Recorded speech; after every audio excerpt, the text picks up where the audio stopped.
we may be felons, but we're still patriots. We're going to make sure that we sing the national anthem.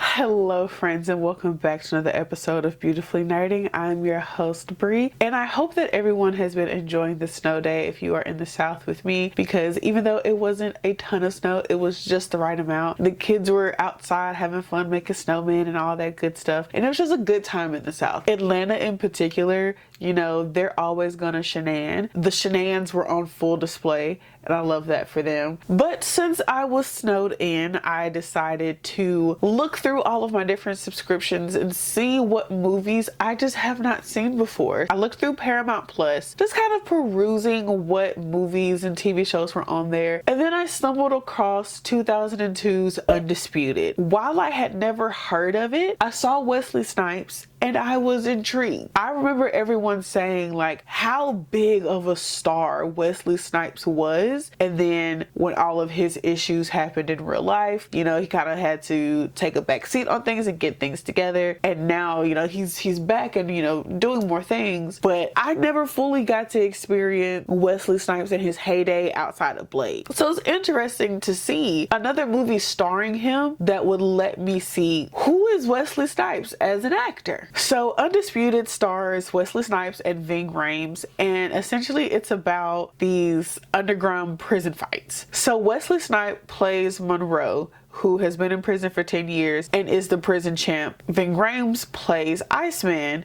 who is recently been put in prison because there's a rape charge against him. He was convicted, and now he's in prison trying to, you know, fight for his innocence, etc., etc. Long story short, you have two very talented boxers, and of course everybody wants them to fight. So the entire movie is we have to get them in this big old fight. With this organized prison fight, like, it's not just a, you know, just street fights with everybody watching it. It's like, it's organized. Like, there are official shorts, there's training rooms and areas for people to change into, there's an announcer, you got referees, like, it's a whole thing. And like, there's even entertainment. The No Limit Soldiers are in here, which is baffling to me because the prison is supposed to be in like Vegas. You know, I don't know what was happening in 2002, okay? Like, I don't know what deals were struck. I was like 9 or 10 when this movie premiered, so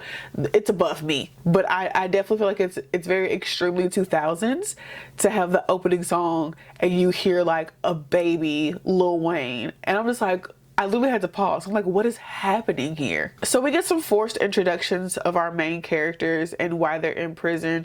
You know, I'm figuring show don't tell hasn't quite been invented yet in 2002, but you know, it's whatever. Like I said, Monroe was the former heavyweight champion. Was he heavyweight champion? So Monroe was a former champ before he got to prison. I will say I definitely found it interesting that a prison that already holds a former boxing champ and is now about to hold the current heavyweight boxing champ. I just find it interesting that these two people are in the same prison, and it's like, I wonder if there was an underlying scheme to get these two boxers into this underground fighting ring.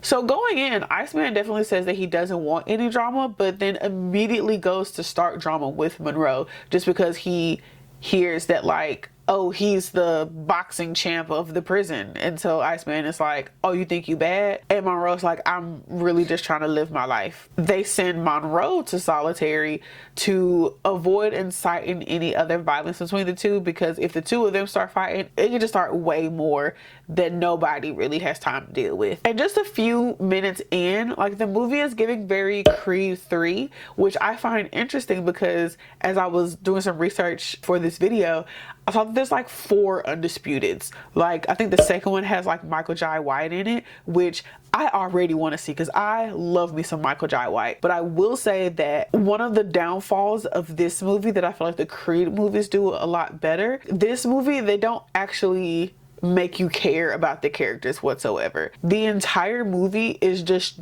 driving towards the final fight. You get just enough information to kind of give the characters motivation as to why they would want to fight in that big fight, but not enough to care about either person. Like, Ving Rhames' character is literally just like an ass to everybody, and so everybody just kind of hates him just because.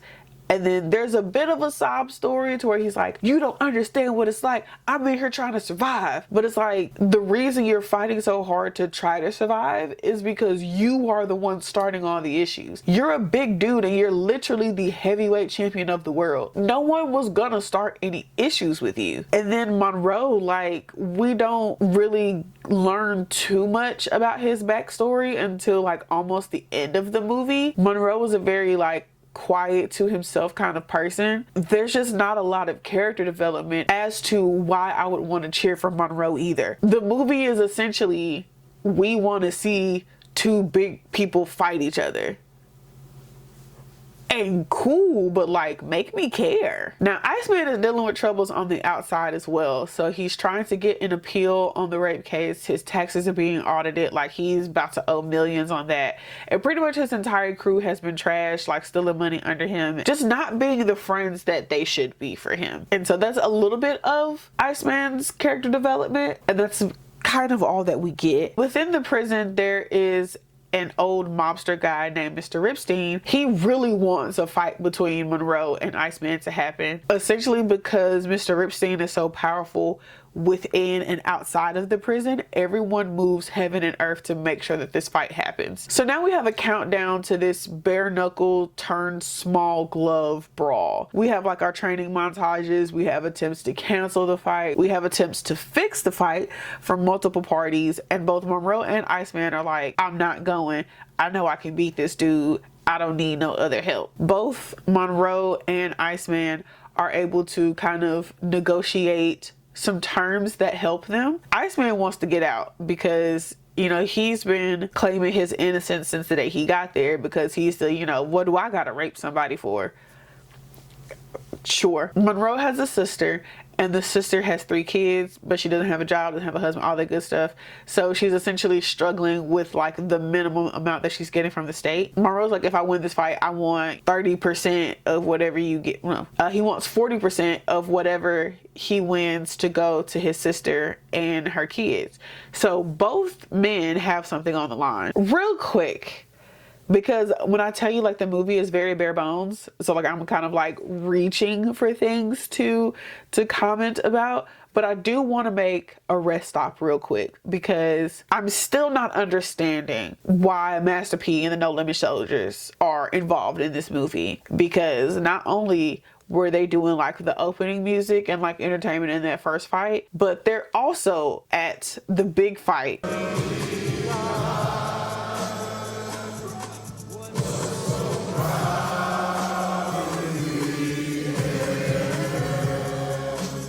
And then it's like, okay, well, how did they get in prison? How did just the entire crew end up in the same prison in Vegas? Okay, now getting back on the road. I am no boxing specialist. I can't give you a full play-by-play. I've only seen like a few of the Rocky and a few of the Creed movies. But pretty much as the fight starts, Iceman is running things. The commentator is literally one of my favorite parts of the entire movie, because he is so completely unhinged anytime he speaks.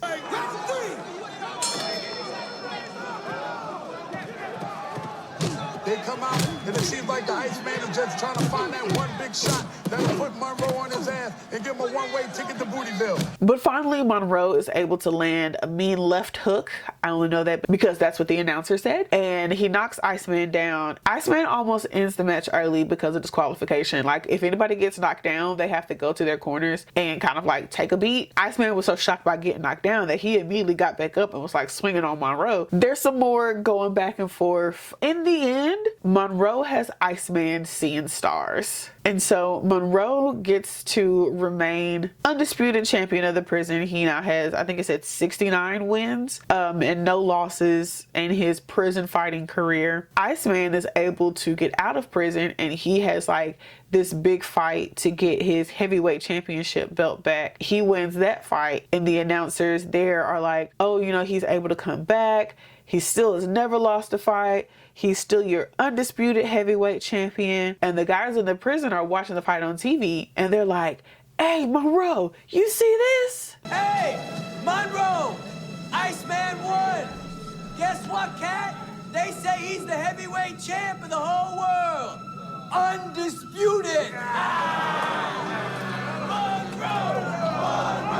Monroe! Monroe! Monroe! Monroe! Monroe! Monroe! Monroe!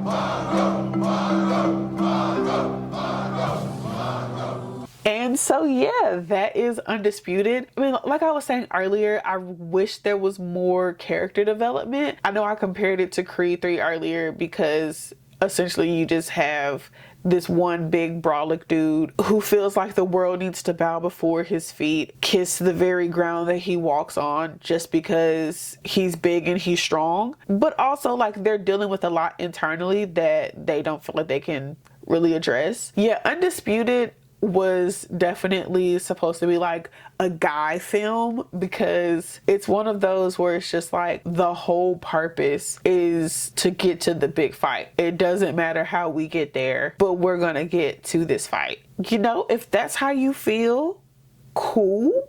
I just want a little bit more girth to my stories. That's all I feel. But yeah, if you all have any suggestions, please feel free to leave them in the comments down below. Don't forget to like and subscribe, share with all of your friends, and I'll catch y'all next time. Bye.